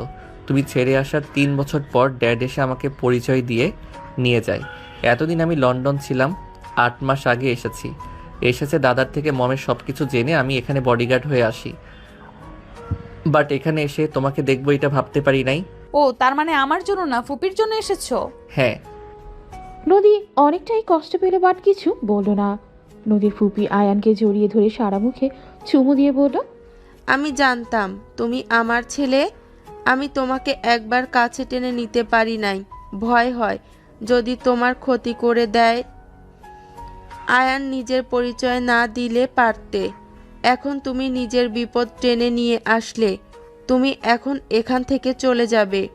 আপনি কিভাবে জানেন? সেই দিন আমার গুপ্তচর তোমার পরিচয় দিয়েছিল। আমি জানার পর ও তোমাকে কাছে নিতে পারি নাই। মম ভয় করে জীবন চলে না। আচ্ছা নদী, তুমি তো আমাকে ভালোবাসো না, তাই না? আমাকে ঘৃণা করো, তাই না? হ্যাঁ। ওকে মম, আমি আপনার বেস্ট ফ্রেন্ডের মেয়েকে বিয়ে করতে চাই। আয়নের কথা শুনে তুলি রাইসা নদীর দিকে তাকালো। নদীর ফুপি বলে ওঠে, জিদের বশে কোনো কিছু করা ভালো না। নদী তোমাকে ভালোবাসে, তোমার ক্ষতি হবে জন্য তোমাকে ছাড়ানোর জন্য মিথ্যা বলছে। কখনোই না। আমি তো ওর বিয়ে ভাঙতে এসেছি। আমি ওর সুখ সহ্য করতে পারি না। ওই বড়লোক স্বামী ভালো স্বামী পাইছে, বিয়ে করুক গা, আর এইসব নিয়ে ভাবতে হবে না। আমি ওই মেয়েকে বিয়ে করতে চাই। একদম বিয়ে কর, তোকে আর আমার ভালো লাগে না। তোর সাথে আমার একদম যায় না। তোর বয়স কি আর আমার বয়স কি? একদম সিনিয়র মেয়ে আমারও পছন্দ না। যাকে বিয়ে করতে চাস ওই আমার 3 বছরের বড়। সমস্যা কি? সিনিয়র মেয়েরা ভালোবাসে জুনিয়রদের। এই সব সিনিয়র তো আর আপনার মতো না। হ্যাঁ হ্যাঁ, কান নিয়ে সুখে থাক। আমার স্বামী নায়কের মতো, তোর মতো না। হা হা হা, ভুল করে কার সুনাম করছেন একটু ভেবে দেখেন। আয়নের কথা শুনেই নদী ভেবে তোতলাতে বলল, তুই না, আমি বলছি আমার হবু স্বামীর কথা। ভালা, ধুয়ে ধুয়ে পানি খান। মম, আপনি তাহলে আগামীকাল ওনাদের বাসায় যাবেন আমাকে নিয়ে? ফুপি, আজ তো ছুটি আছে, নিয়ে যাও। বিয়ে করার জন্য পাগল হয়ে যাচ্ছে, লুচ্চামি করার আগেও বিয়ে দিয়ে দেন। আমার বিষয়ে নাক আপনাকে গলাতে হবে না। এইটা করা যাবে না আয়ান। আমি জানি তুমি এই শত্রুতা শেষ করার জন্য বিয়ে করতে চাচ্ছ, বাট সারা জীবনের ব্যাপার। একজনকে ভালোবেসে অন্য কারোর সাথে সংসার করা সম্ভব না। মম, নদী তো অন্য কাউকে বিয়ে করছে, আর আমি কেন করতে পারবো না? আর আমরা একসাথে থাকলে কখনোই সুখী হব না। আমাদের ভিতরে একের উপরের প্রতি কোনো বিশ্বাস নেই। দূরে থাকলে একে অপরের প্রতি সম্মান থাকবে। সব বুঝলাম, একটা অন্ধ মেয়েকে নিয়ে সংসার করা এত সহজ না। আমি বুঝে নিব। আমি চাই না আমার মমের জন্য কেউ কষ্ট পাক, আর সারা জীবন অভিশাপ দিয়ে যাক। আয়নের কথাটা আমারও পছন্দ হইল। আসলে আমাদের আলাদা থাকা উচিত। আয়ন, সন্ধ্যার দিকে আমার সাথে দেখা করো। ওকে। ভালোভাবে ভাবো দুজন। আর তোমার ড্যাডের অনুমতি ছাড়া কিছু করতে পারবো না। ফুপি কিছু বলবে না, ফুপা তো নিজের বোন ওইটা, আর ভাগ্নি তো হয় হিসাবে। মানে? রেশমা আন্টি ফুপার মেঝো বোন। ও কই, আমাকে কেউ এসব বলে নাই তো। আমিও তো জানতাম না। এদের ভিতরে এত প্যাচ কেন? দেখ, যাই রুমে মাথা যন্ত্রণা করছে। আয়ান রুমে চলে গেলেই ফ্রেশ হয়ে ঘুমিয়ে গেল। সন্ধ্যার দিকে ঘুম ভাঙলে চোখ খুলে দেখে নদীর ফুপি বসে থেকে আয়ানকেই দেখছে। আয়ান লাফ দিয়ে উঠে বলল, মম, কিছু বলবেন? নদীর ফুপি আয়ানের কপালে চুমু দিয়ে কোলে শুয়ে দিয়ে মাথায় হাত বুলিয়ে দিতে দিতে বলল, তোমাকে কখনো ফিরে পাবো ভাবতেও পারি নাই। আজ আমার সেই ছোট্ট সন্তানটা কত বড় হয়ে গেছে। ছোট থেকে আমি ভেবে এসেছি আমার বাবা মা আমাকে ফেলে চলে গেছে, কতটা ভুল বুঝে ঘৃণা করে গেছি। অথচ আমার চাচু চাচি আমার জীবন বাঁচানোর জন্য আমাকে এতিমখানায় রেখে এসেছিল। অথচ আমার বাবা মা এসব কিছু জানতো না। আমার মৃত খবর শুনে কত কি হয়ে গেছে। বাবা মায়ের ভিতরে বিচ্ছেদ, বেস্ট ফ্রেন্ডের সাথে একজন ফ্রেন্ডের সম্পর্কে শত্রুতার রূপ নিয়েছে। মনে হচ্ছে জন্ম না নিলে ভালো হইতো, এত কিছু হইতো না। তোমাকে রফিক আয়শা রেখে এসেছিল। হ্যাঁ। তাহলে তোমাকে ওরা সেই দিন ওই বাচ্চা কার ছিল? চাচুর মৃত সন্তান হয়েছিল, তার লাশ ছিল। সেই দিন প্রতিশোধ আগুনের আমাকে দেখে ওই বাচ্চাটার লাশের ক্ষতি করতে গেছিল। তাহলে তো রেশমা তোমার ক্ষতি করতে গেছিল? হয়তো। আচ্ছা বাদ দাও মম, এসব শত্রুতা শেষ করা ভালো। উনি ওই বাড়ির মেয়েদের ক্ষতি করার জন্য উঠে পড়ে লাগছে। হ্যাঁ, কিন্তু নদী আর তোমার সম্পর্ক নষ্ট করে আমি কিছু করতে পারবো না। ওইসব নিয়ে ভাবতে হবে না, আপনাকে যা বলছি তাই করেন। তোমার ড্যাড দেশে কবে আসবে? কিছুদিনের ভিতরে আসবে। ও আচ্ছা, রাতে কি খাবে বলো, আমি রান্না করব। আপনার যেটা ভালো লাগে। তুমি কি পছন্দ করো সেইটাই বলো। ওকে ভুনা খিচুড়ি আর ভুনা মাংস হইলে হবে। ওকে, এখন কি খাবে? এখন কিছু খাবো না। নদীর ফুপি চলে গেলে আয়ান উঠেই ওয়াশরুমে গিয়ে ফ্রেশ হয়ে নিল। আয়ান ওর ড্যাডকে কল দিল। আয়ানের ড্যাড কল রিসিভ করে বলল, আয়ান কেমন আছো? আলহামদুলিল্লাহ, আপনি কেমন আছেন? আলহামদুলিল্লাহ। তোমার মম কেমন আছে? ভালো ড্যাড, আমি বিয়ে করতে যাচ্ছি। কাকে? রেশমা ফুপির মেয়েকে। কি? রাইসার কি হবে? রাইসাকে আমি ভালোবাসি না, আর রাইসাকে আমার পছন্দ না। আর রাইসা বুদ্ধিমান মেয়ে, ওই কিছু বলবে না। তুমি জানো তোমার মমের শত্রুকে? আমি সব জানি। আমি ওনাকে বিয়ে করে সব শত্রুতা শেষ করতে চাই। আমার জন্য তো মম মেয়েটাকে কিডন্যাপ করছিল, আর মেয়েটা এমন হবে মমও তো জানতো না। তাই আমি বিয়ে করে মেয়েটাকে সুন্দর জীবন দিতে চাই। আমার ছেলেটা এত বড় হয়ে গেছে, সত্যি গর্ব হচ্ছে আমার। ওকে, যেটাই ভালো লাগে করো, কিন্তু হ্যাঁ, নিজের মনের বিরুদ্ধে কিছু করো না। Okay dad. আর বিয়ে হইলে বউয়ের প্রতি এমনিতে ভালোবাসা চলে আসবে। তারপর ভালোভাবে ভেবে দেখো। ভাবা শেষ, আগামীকাল যাব, আপনি চলে আসেন। ওকে। আয়ান আরো কিছুক্ষণ কথা বলে। ফোন রেখে আয়ান সোজা রুম থেকে বের হয়ে নদীকে দেখে বলল, নদী চলো। হ্যাঁ চলো। কোথায় যাবে দুজন? দরকার আছে আয়ান, চলো। আয়ান নদী বের হয়ে গেল। আয়ান নদী গাড়ির ভেতরে চুপচাপ বসে আছে। নদী দিকে আয়ান তাকিয়ে বলে, ডিভোর্স লেটার তৈরি করে রাখছো তাই না? হ্যাঁ, তুমি কিভাবে জানলে? 2 দিন আগে তুমি রেডি করছো। আমি সব খবর রাখি। তুমি আমাকে ভালোবাসো না, আমাকে ক্ষমা করো। আর একটু আগে বুঝলে কখনোই তোমাকে টাচ করতাম না। তুমি অনেক ভালো ছেলে, আর নাবিলা আপু অনেক ভালো। আশা করি সুখে থাকবে। ও আচ্ছা, একটা জিনিস বুঝলাম, মাঝে মাঝে চোখের দেখা সবসময় সত্যি হয় না। এতদিন ভেবেছিলাম যেমন হোক তোমার আমার প্রতি আগের মতো ভালোবাসা আছে, বাট আমার ধারণা একদম ভুল। গতকাল তুমি সত্যি ভয় পাচ্ছিলে আমি তোমার বিয়ে ভেঙে দিব। আমি এত খারাপ না যে তোমার সুখ আমি কেড়ে নিব। অভিনয় অনেক ভালো করছো। কি বলতে চাও? কিছু না। দুইজন চুপ হয়ে গেল। আয়ানের বুকটা যেন ফেটে যাচ্ছে। আয়ান মনে মনে ভাবতে লাগলো, যখন আমি ভালোবাসি নাই তখন তুমি আমাকে পাওয়ার জন্য পাগলামি করলে, আর আজ যখন আমি তোমাকে ভালোবাসতে শুরু করলাম তখন তুমি অন্য কাউকে ভালোবাসো। সত্যি আমার ভালোবাসতে অনেক দেরি হয়ে গেছে। দোষ তোমার না, দোষটা আমার ছিল। আয়ান কথাগুলো ভাবতেই চোখের কোণায় পানি পড়তেই সাথে সাথে মুছে ফেল। নদী মনে মনে ভাবতে লাগলো, যখন তোমাকে চাইলাম তখন তোমাকে পাই নাই। আজ যখন অন্য কেউ আমাকে নিজের জীবনের থেকে বেশি ভালোবাসে, যাকে আস্তে আস্তে মন দিতে শুরু করলাম, তখন মাঝ সময় তুমি এলে। জানি না আজও তোমায় কতটা ভালোবাসি। এখনো কেন যেন তোমার পাশে কাউকে সহ্য হয় না। বাট তুমি ভালো কাজ করতে যাচ্ছ। দূরে থাকা ভালো। তোমার থেকে আর যাকে কথা দিয়েছি সারা জীবন থাকবো, তার হাত ছেড়ে দিতে পারবো না। যে আমাকে বুঝবে আমার মনে হয় তার কাছে আমার যাওয়া উচিত। নদী জানালার দিকে তাকিয়ে চোখের পানি ফেলতে লাগলো। বারবার চোখের পানি মুছে ফেললো। উকিলের কাছে গিয়ে দুইজন ডিভোর্স লেটারের সাইন করে দিল। নদীর বুকটা যেন ফেটে যাচ্ছে। নদী হাসি মুখে আয়ানের দিকে তাকিয়ে বলল, আজ থেকে তুমি পরপুরুষ আমার কাছে।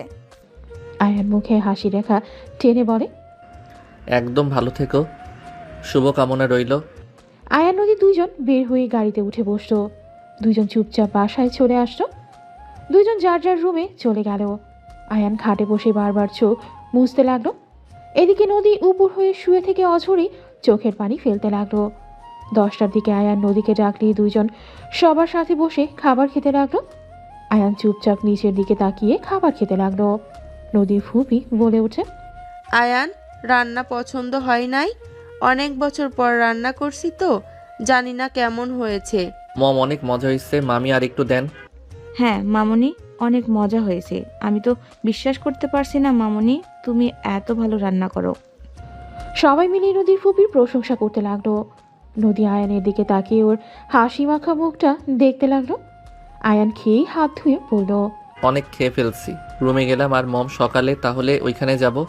আয়ান, নদী, তোমরা আবার ও ভেবে দেখো। আর ভেবে দেখার কিছুই নাই, আমাদের সম্পর্ক শেষ, আর কোনো দিন জোড়া লাগবে না। আয়ান কথাটা বলে চলে গেল। আয়ান রুমে বসে ফোনে ফ্রেন্ডদের সাথে কথা বলতে লাগলো। আয়ান সারা রাত চোখের পানি ফেলে কেটে গেল। 5টার দিকে ঘুমিয়ে গেলে 10টার দিকেই নদীর ফুপি ডাক দিল। আয়ান চোখ খুলে বলল, হ্যাঁ মম বলেন। তাহলে এখন বলো, যাবে নাকি না? আপনি রেডি হয়ে নেন, আমি রেডি হয়ে আসছি। আয়ানের কথা শুনে নদীর ফুপি চলে গেল। আয়ান রেডি হয়ে বসার ঘরে গেলে রাইসা বলল, মাশাল্লাহ, অনেক সুন্দর লাগছে, বর্বর দেখা যাচ্ছে। ধন্যবাদ রাইসা। আয়ানের সাথে নদীর আব্বু আম্মু নদীর ফুপি রাইসা তুলি যেতে লাগলো। আয়ান বলে ওঠে, নদী আপু যাবে না? না, আমার হবু হাজবেন্ডকে রিসিভ করতে যাব। ও আচ্ছা। আয়ানের মুখে নদী আপু ডাক শুনে নদী চমকে উঠল। বুকের ভেতরে মোচড় দিয়ে উঠল। নদী হাসি মুখে বলে। আয়ান সবার সাথে চলে গেল। আয়ান বাহিরের দিকে আনমনে তাকিয়ে আছে। 30 মিনিট জার্নি করে বাসার সামনে গেলে ওদের সব বডিগার্ডরা পিস্তল ধরে। সবার চারিদিকে দিয়ে ঘুরে ধরে ভেতরে নিয়ে যেতে লাগলো।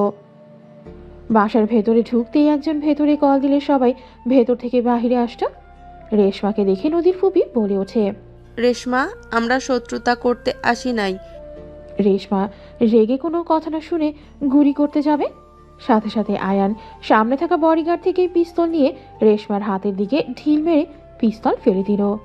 সবাই গুলি করতেই যাবে, সাথে সাথে আয়ান বলে ওঠে, ফুপি, আমরা এখানে ঝামেলা করতে আসি নাই, দেখেন এখানে আমরা সমাধান করতে এসেছি।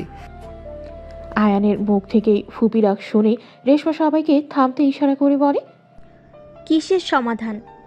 রেশমা, আমরা সত্যিই ঝামেলা করতে আসি নাই, আমি বিয়ের প্রস্তাব নিয়ে এসেছি।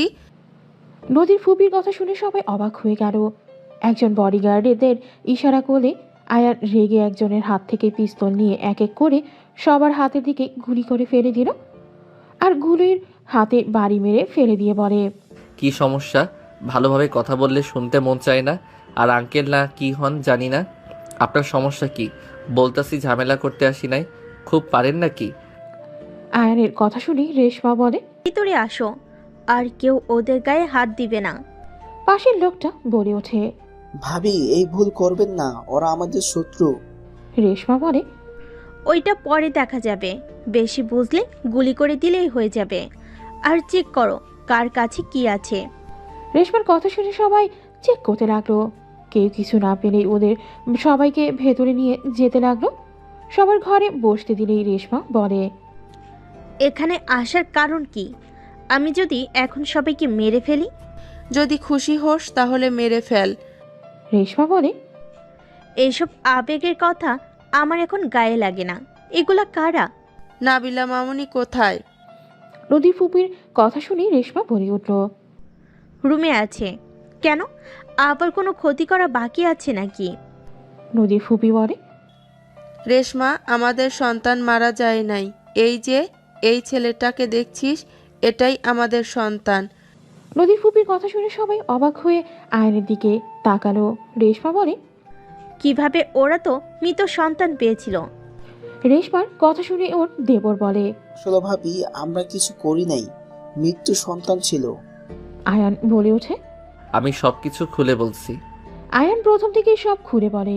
রেশমা আবেগী হয়ে আয়ানের কাছে এসে জড়িয়ে ধরে, সারা মুখে চুমু দিয়ে বলে, বিশ্বাস কর বাপজান, আমি তোকে মারতে চাই নাই, আমি তোকে বাঁচানোর অনেক চেষ্টা করেছি, আমি পারি নাই। আমার বড় ভাসুর সব কিছু করেছে, আমাকে বন্দি করে চলে গেছিল। আমি নিজেই ছোট ভাইকে কল দিয়ে বলেছিলাম এটাই সত্যি, আমার অনেক রাগ ছিল, কিন্তু আমি আমার ভাস্তাকে খুন করব এটা কখনো সম্ভব না। আমার রাগ রাহেলার উপর ছিল, তুই তো আমাদের রক্ত, তোকে কিভাবে খুন করতে পারি বল? রেশমার কথা শুনে নদী ফুপি বলে, তুই ওইখানে যাস নাই। রেশমা কান্না করতে করতে বলে, না, আমি ওইখানে যাই নাই। আমি যতক্ষণে যাই ততক্ষণে তোমরা আমাকে ভুল বুঝে বের করে দাও, আমাকে কিছু বলার সুযোগ দাও নাই। ভুল বুঝে আমার মেয়েটার এত বড় ক্ষতি করে দিলে। আমি তোর মেয়েকে কিডন্যাপ করেছিলাম ঠিক, আমি ভাবতেও পারি নাই এমন কিছু হবে। সবাই মিলে নিজেদের ভুল বোঝাবুঝি মেটাতে লাগলো। আর এইদিকে রেশমার দেবর ওর বড় ভাইকে SMS দিতে থাকলো। নাবিলাকে নিচে নিয়ে আসতে সবার সাথে পরিচয় করিয়ে দিতে থাকে। আয়ান নাবিলাকে দেখে মুগ্ধ নয়নে তাকায়। নদীর ফুপি বলে, আমার বৌমাকে আজকে বিয়ে পড়িয়ে রাখবো, আর তোর ভাই দেশে আসলে ওদের বিয়েটা অনুষ্ঠান করে তুলে নিব। আমার ছেলে যেভাবে তাকিয়ে আছে। আয়ান লজ্জা পেয়ে গেল, নাবিলা বেশ লজ্জা পেয়ে গেল। সবাই হাসতে লাগলো। সবাই মিলে কথাবার্তা বললেই কাজী সাহেব নিয়ে আসলে আয়ান নাবিলার বিয়ে পড়ানো শুরু করে দিল। আয়ানের চোখের সামনে নদীর মুখ ভাসতে লাগলো। আয়ান বারবার নিজেকেই কন্ট্রোল করতে লাগলো। আয়ান ভাবতে লাগলো, নদী তোর থেকে ওনার সাথে ভালো থাকবে আয়ান, এসব নিয়ে আর চিন্তা করিস না। ওই তোকে ভালোবাসে না, ভালোবাসলে ওই ডিভোর্স লেটার আগেই রেডি করতো না। ওই তোর থেকে মুক্তি চাই। আয়ান বিয়ে করে নিল। দুজনের বিয়ে পড়ানো শেষ হলেই কাজী সাহেব চলে গেল। নাবিল আয়ানের পাশে বসে আছে। রাইসা বলে ওঠে, তোমাদের দুজনকে অনেক সুন্দর মানিয়েছে। কারো নজর যেন না লাগে। নাবিলা বেশ লজ্জা পেয়ে গেল। রেশমা বলে ওঠে, তোমরা রুমে যাইতে পারো একা সময় কাটাতে চাইলে। আয়ান নাবিলার হাত ধরতেই নাবিলা চমকে উঠল। আয়ানের হাত ধরে হাঁটতে লাগলো। আয়ান নাবিলাকে বলল, আপনার কি আমাকে পছন্দ হয়েছে? আম্মুর পছন্দ তার মানে আমারও পছন্দ। তাহলে আপনার আম্মু পছন্দ না করলে আপনি পছন্দ করতেন না? আমি তো চোখে দেখি না, সেখানে পছন্দ অপছন্দ কোনো কিছুই আমার মাঝে নাই। আচ্ছা, তুমি আমাকে বিয়ে কেন করলে? আমাকে তুমি দয়া করলে, তাই না? মোটেও না, আপনি অনেক সুন্দর, এক দেখাতে মন বলল বিয়ে করে নে। আয়ানের কথা শুনে নাবিলা হাসতে লাগলো। আয়ান নাবিলার হাসি দেখে বলে, আপনার হাসি অনেক সুন্দর। ধন্যবাদ, এটাই আমার রুম। কিভাবে বুঝলেন এইটা আপনার রুম? আমার মনের চোখ দিয়ে আমি সব দেখতে পারি। তাই? হ্যাঁ। নাবিলার রুমে ঢুকতেই আয়ান বেশ অবাক হয়ে গেল। নাবিলা বসতে বললে আয়ান বসে পড়ল। আপনার রুমটা তো অনেক সুন্দর। ধন্যবাদ। ওয়েলকাম। আয়ান নাবিলার সাথে টুকটাক কথা বলতে লাগলো। আয়ানের নাবিলার কথাগুলো অনেক ভালো লাগতে লাগলো। আয়ান নাবিলাকে খাবার খেতে ডাকলো। আয়ান নাবিলার হাত ধরে নিয়ে যেতে লাগলো। নিচে গেলে সবার সাথে বসে খাবার খেতে লাগলো। হঠাৎ করে আয়ানের ফোনে কল বাজলে আয়ান কল রিসিভ করলো। আসসালামু আলাইকুম আঙ্কেল, কেমন আছেন? লোকটা আয়ানকে বলে, ওয়ালাইকুম আসসালাম, আলহামদুলিল্লাহ, তুমি? আলহামদুলিল্লাহ। আয়ানের পেছন থেকে রেশমা ভিডিও কলের লোকটাকে দেখে চমকে গিয়ে বলে, ভাইজান আপনি আয়নকে চেনেন? লোকটাকে আয়ান অবাক হয়ে তাকালো। লোকটা বলে, রেশমা, তুমি আনোয়ারের সাথে কি করো? আয়ান বলে ওঠে, আঙ্কেল, ফুপিকে আপনি চেনেন? আয়ানের কথা শুনে বলে, ফুপি মানে? রেশমা বলে, ভাইজান এটাই তো বড় ভাইয়ের ছেলে যাকে মারতে গেছিলেন। লোকটা চমকে গেল, বলে ওঠে, তার মানে নাবিলা আম্মুর সাথে তোমার বিয়ে হয়েছে? জি, আপনি তাহলে সেই লন্ডনে বসে থেকে মানুষ খুন করার প্ল্যান করেন? আয়ানের কথা শুনে লোকটা ফোন কেটে দিল। রেশমা বলে, তুমি ভাইজানকে কিভাবে চেনো? আমি ওনাকে বাঁচিয়েছিলাম, উনি তো মারা যাচ্ছিলেন, আমি না থাকলে সেদিন উনি মারা যেতেন। মম, আপনারাও তো কম না, তাহলে সেই দিন ওই মানুষগুলো আপনাদের লোক ছিল, কেউ কারো থেকে কম না। আয়ানের কথায় নদীর ফুপির মাথার নিচের দিকে রাখলো। আয়ান খাবার খেতে লাগলো। সবাই খাওয়া শেষ করে বসার ঘরে বসে আড্ডা দিতে লাগলো। নদীর ফুপিকে আর রেশমাকে দুইজনেই এত আনন্দ করতে দেখে আয়ানের অনেক ভালো লাগতে লাগলো। আয়ানের ফোন বেজে উঠলে আয়ান কল রিসিভ করতে ওই পাশ থেকে বলে ওঠে, অয়ন বাবা, তোমার ড্যাড অ্যাক্সিডেন্ট করেছে, যত তাড়াতাড়ি পারো তুমি লন্ডনে চলে আসো। আয়ানের হাত পা কাঁপতে লাগলো। নদীর ফুপি বলে ওঠে, আয়ান কি হয়েছে, তোমার হাত পা কাঁপছে কেন? আঙ্কেল আপনি ওইখানে থাকেন, আমি যত দ্রুত সম্ভব চলে আসছি। আয়ান কল কেটে দিয়ে বলল, মম আমাকে এখন চলে যেতে হবে। আয়ান কথাটা বলে দৌড়ে বের হয়ে গেল। কাউকে কিছু বলার সুযোগ না দিয়ে আয়ান ফোন দিয়েই টিকিট করতে বলে দিল। ঢাকার উদ্দেশ্যে বের হয়ে গেল। আয়ান ঢাকা গিয়ে পাসপোর্ট নিয়ে সব রেডি করে। আয়ান ও দাদু থেকে বিদায় নিয়ে অ্যাসিস্ট্যান্ট টিকিট দিলে আয়ান চলে গেল। যেতে যেতে আয়ানের সকাল হয়ে গেল। আয়ান সোজা এয়ারপোর্ট থেকে নেমেই সিম চেঞ্জ করে সোজা বাসায় চলে গেল। আয়ানকে দেখে সবাই অবাক হয়ে গেল। আয়ান দেখে ওর ড্যাড সোফায় বসে আছে, হাত পা ব্যান্ডেজ করা। আয়ান ওর ড্যাডকে দেখে দৌড়ে গিয়ে জড়িয়ে ধরে। ড্যাড আপনি ঠিক আছেন? আমি তো কত ভয় পেয়ে গেছিলাম। তুমি এখানে কিভাবে? তখন আয়ানের আঙ্কেল বলে ওঠে, দুঃখিত স্যার, আপনার অবস্থা ভালো ছিল না। আমি অনেক ভয় পেয়ে গিয়েছিলাম, যার কারণে অয়ন বাবাকে কল দিয়ে আসতে বলেছিলাম। অয়নের ড্যাড রেগে গিয়ে বলে, এভাবে কেউ বলে কতটা ভয় পেয়ে গেছে? ড্যাড আপনার তো অবস্থা আসলে খারাপ, আঙ্কেলকে কেন বকা দিচ্ছেন? তুমি কত ভয় পাইছো, আর আমি ঠিক আছি। তোমার মাথায় কি হয়েছে? কিছু না, একটু ব্যথা পাইছিলাম। ড্যাড আপনার অ্যাক্সিডেন্ট কিভাবে হলো? হুট করে মাথা ঘুরছিল, সোজা গাড়ির সামনে গিয়ে পড়ে যায়, আর তেমন কিছু হয় নাই, ঠিক হয়ে যাবে। আচ্ছা শোনো, তুমি যাও ফ্রেশ হয়ে নাও। হাত পায়ে ব্যথা পাইছেন আবার বলেন তেমন কিছু না, আর আপনাকে এইসব করা লাগবে না। আমি কোম্পানির দায়িত্ব নিব, অনেক ঘোরাঘুরি করছি। আলহামদুলিল্লাহ, তাহলে তো অনেক ভালো সংবাদ। ওকে যাও। আয়ান চলে গেল। আয়ান ফ্রেশ হয়ে খাবার খেয়ে ওর ড্যাডদের সাথেই থাকতো। 1 মাস ওর ড্যাডের যত্ন করে সুস্থ করে আয়ান ওর ড্যাডকে নিয়ে দেশে চলে আসে। আয়ানের ড্যাড গাড়িতে বসে আছে। ড্যাড মমকে ফিরিয়ে নিয়ে আসবেন না? জানি না। ড্যাড ক্ষমা করে দেন না, এভাবে আর কতদিন বলেন? বাসায় যাই আগে, তার বৌমাকে নিয়ে আসতে হবে, বড় করে অনুষ্ঠান করব। আগে আপনাকে আর মমকে বিয়ে দিব, তারপর দুইজন মিলে অনুষ্ঠান করবেন। আয়ানের কথাগুলো শুনে ড্যাড কিছু বলল না। দুইজন বাসায় চলে গেল। আয়ান রুমে গিয়ে ফ্রেশ হয়ে নাবিলাকে কল দিল। নাবিলা বলে ওঠে, আসসালামু আলাইকুম। ওয়ালাইকুম আসসালাম। আপনি কি আমাকে একটু মিস করেন না?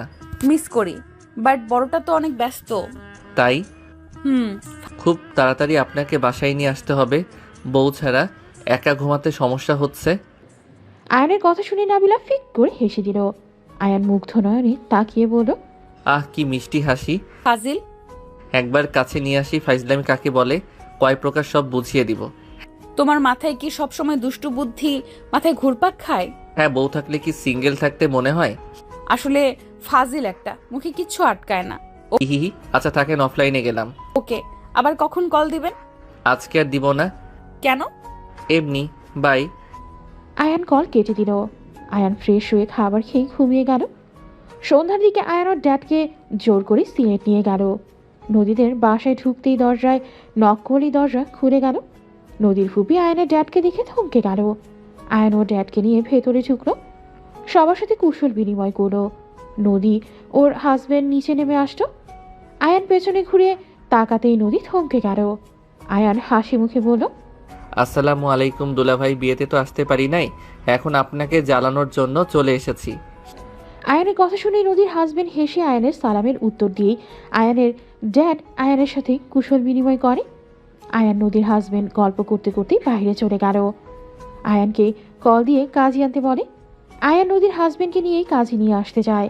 কাজী নিয়ে এসে আয়ানের ড্যাড নদীর ফুপির বিয়ে দিয়ে দেয়। আয়ান খুশি হয়ে বলে, হিহি, আমি একজন ছেলে যে বাবা মায়ের বিয়ে দেখতে পারলাম। যাই হোক, আমি আমার শ্বশুর বাড়িতে গেলাম। আমিও যাব। পরে যাইয়েন, আপাতত এখানে থাকেন। আর নদী আপু আপনার চয়েস আসলেই ভালো, দুলাভাই অনেক মিশুক, আমার অনেক ভালো লাগছে। আয়ান কথাটা বলেই চলে গেল। আয়ান মিষ্টি কিনে নাবিলাদের বাসায় চলে গেল। আয়ানকে দেখে রেশমা অবাক হয়ে আয়ানকে জড়িয়ে ধরে বলে, বাবা কেমন আছিস? আয়ান বলে ওঠে, আলহামদুলিল্লাহ ফুপি, এই নাও মিষ্টি। আর আমার বউ কই? আয়নের কথা শুনে নাবিলার কাজিনরা বলে, এইটা তাহলে আমাদের দুলাভাই? এসেই বউর খোঁজ, আর কারো খোঁজ নাই? আমাদের খোঁজও তো একটু রাখেন। আয়ান নাবিলার কাজিনদের দিকে তাকিয়ে বলে, আগে দেখে নেই, পরিচয় হয়ে নেই, তারপর তো খোঁজ খবর নিব। আয়ান সবার সাথেই পরিচয় হতে লাগলো। নাবিলা আয়ানের কণ্ঠ শুনে রান্নাঘর থেকে বের হয়ে এসেছে। নাবিলা বলে ওঠে, আয়ান। জি বিবিজান, রান্নাঘরে কি করেন? আয়ান নাবিলার কাছে গিয়ে হাত ধরে নাবিলা বলে ওঠে, সারপ্রাইজ দেওয়ার জন্য আমার কল রিসিভ করো নাই, অনেক ফাজিল হয়ে গেছো। আয়ান নাবিলার কথা শুনে নাবিলার কানের কাছে গিয়ে আস্তে আস্তে বলে, ফোনে দেখে মজা নাই, সামনে থেকে দেখার মজাই আলাদা। তাই একেবারে সামনে চলে আসলাম, মন ভরে দেখবো আর আমার জিনিসগুলো আমার আজকে লাগবে। ফাজিল মানুষের ভেতর দেব নাকি? না, রুমে গিয়ে দিতে হবে, পরে দেখা যাবে। আয়ান নাবিলার সাথে ফিস ফিস করে কথা বললেই নাবিলার কাজিনরা বলে, আমাদেরও একটু বলেন, কি এত কথা বললেন আপনারা? কথাগুলো বলেই হাসতে লাগলো। নাবিলা লজ্জা পেয়ে গেল। আয়ান নাবিলার হাত ধরে সোফায় বসিয়ে দিয়ে নিজেও বসে সবার সাথে গল্প করতে লাগলো। রাতে সবার সাথে খাবার খেয়ে 12টা পর্যন্ত আড্ডা দিয়ে নাবিলা আয়ান রুমে চলে গেল। আয়ানের ঘুম পেলেই নাবিলার বুকের উপরে মাথা দিয়ে ঘুমিয়ে গেল। নাবিলা মুচকি হাসি দিয়ে আয়ানের মাথায় হাত বুলিয়ে দিতে দিতে ঘুমিয়ে গেল। সকালে ঘুম ভাঙলে দেখে নাবিলা রুমে নাই। আয়ান উঠে ফ্রেশ হয়ে নিচে গিয়ে দেখে আয়ানের ড্যাড মম বসে থেকে সবার সাথে হেসে হেসে কথা বলছে। আয়ান নিচে নেমে ওর ড্যাডকে জড়িয়ে ধরে বসে বলল, ড্যাড কখন আসলেন? অনেকক্ষণ হয়েছে, বাসায় যাবে না নাকি? যাব তো। চলো। এখন? হ্যাঁ, সবাই যাবে। রেশমা, ভাইয়া ভাবি আয়ান খেতে আসো। আয়ান নাবিলার হাত ধরে টেবিলের সামনে চলে গেল। আয়ান নাবিলাকে খাওয়া দিতে লাগলো। সবাই মিটিয়ে মিটিয়ে হাসতে লাগলে আয়ান পাত্তা না দিয়ে নিজেও খেয়ে নিল। খাওয়া শেষ হলে সবাই রেডি হয়ে চলে গেল। ওইদিকে নদীর ফ্যামিলির সবাই স্টেশনে চলে গেল। সবাই মিলে ঢাকায় চলে আসে। সবার সাথে কুশল বিনিময় করে সবাইকে রুম দেখিয়ে দিলে যার যার রুমে চলে গেল। আয়ান নাবিলার হাত ধরেই কোলে নিয়ে চলে যেতে নিবে, সাথে সাথেই রাইসা বলে ওঠে, অনুষ্ঠান না হওয়া পর্যন্ত এক রুমে থাকতে পারবে না, আমাদের সাথে ভাবি থাকবে। ছাড়ো। আরে আমাদের তো বিয়ে হয়ে গেছে, এখানে আলাদা কেন থাকবো? বাসর ঘর সাজাবো, টাকা নিব, তারপর দুজনকে একসাথে থাকতে দিব। সবাই নাবিলাকে নিয়ে টানাটানি করতে লাগলো। নাবিলা হাসতে লাগলো। নদীর হাজবেন্ডও মজা করতে লাগলো। নদী আয়ানের দিকে তাকিয়ে থেকে দেখতে লাগলো। মুখে হাসি রেখা টেনে চলে গেল। আয়ান বলে ওঠে, শত্রুর দলগুলো। আয়ানের কথা শুনে সবাই হেসে দিল। আয়ান চলে গেল। রুমে গিয়ে ফ্রেশ হয়ে নিল। দুপুরের দিকে সবাই বসে আড্ডা দিতে লাগলো। আর নদীর আম্মু, ফুপি, রেশমা, আয়ানের চাচি সবাই মিলে রান্না করতে লাগলো। নাবিলা, নদী, রাইসা সবাই মিলে আড্ডা দিতে লাগলো। সবাই আড্ডা দিয়ে দুপুরের খাবার খেয়ে যার যার রুমে গিয়ে ঘুমিয়ে গেল। রাতে বাহিরে খেতে চলে গেল। সকালে উঠে অনুষ্ঠানের জন্য সবাইকে দাওয়াত দিতে লাগলো।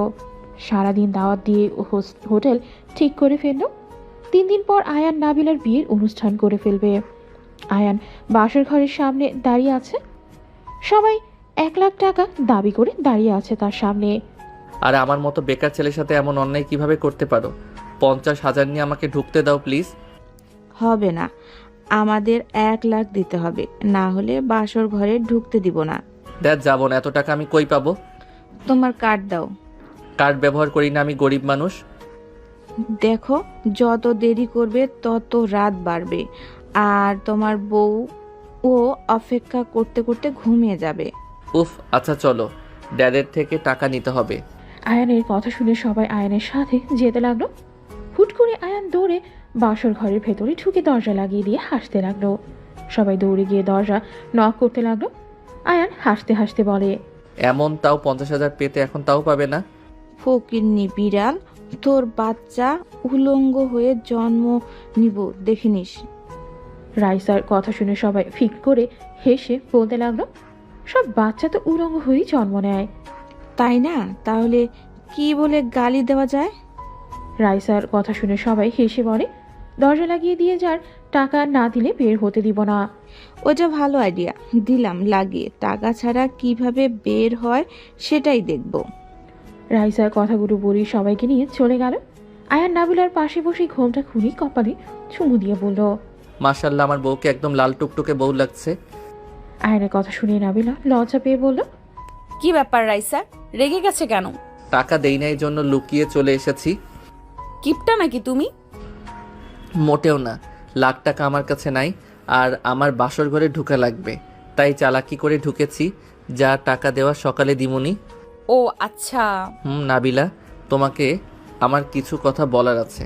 আমি জানি তুমি শুনলে অনেক রেগে যাবে, বাট আমাকে সত্যিটাই বলতে হবে, কারণ আমি চাচ্ছি সত্য দিয়ে সম্পর্কটা শুরু হোক। কি কথা? কিভাবে বলবো? নাবিলা নদী আমার স্ত্রী ছিল। নাবিলা থমকে গেল। আয়ানের কথা শুনে আয়ান নাবিলাকে বলল, আমি জানি তুমি কষ্ট পাচ্ছ, রাগ হচ্ছে আমার উপরে। নদীর সাথে আমার বিয়েটা দুর্ঘটনাভাবে হয়। তোমাকে আমি প্রথম থেকে সব খুলে বলি। আয়ান প্রথম থেকেই সব খুলে বলতে লাগলো। নাবিলার চোখে পানি চলে আসতেই মুছে নিয়ে আয়ানের মুখে হাত দিয়ে বলে, আমি আর কিছু শুনতে চাই না। তুমি এখন শুধু বলো, আমাকে নিয়ে সারা জীবন থাকতে পারবে নাকি? নদীর স্মৃতি নিয়ে বেঁচে থাকবে? যদি আমার সাথে থাকতে চাও তাহলে তোমাকে সারা জীবনের জন্য আমার হতে হবে। অতীতের জিনিসটা মুছে ফেলতে হবে। আমি চাই না আমার স্বামী অতীত নিয়ে ভাবুক। আমি চাই আমার স্বামী শুধু আমাকে নিয়ে ভাববে।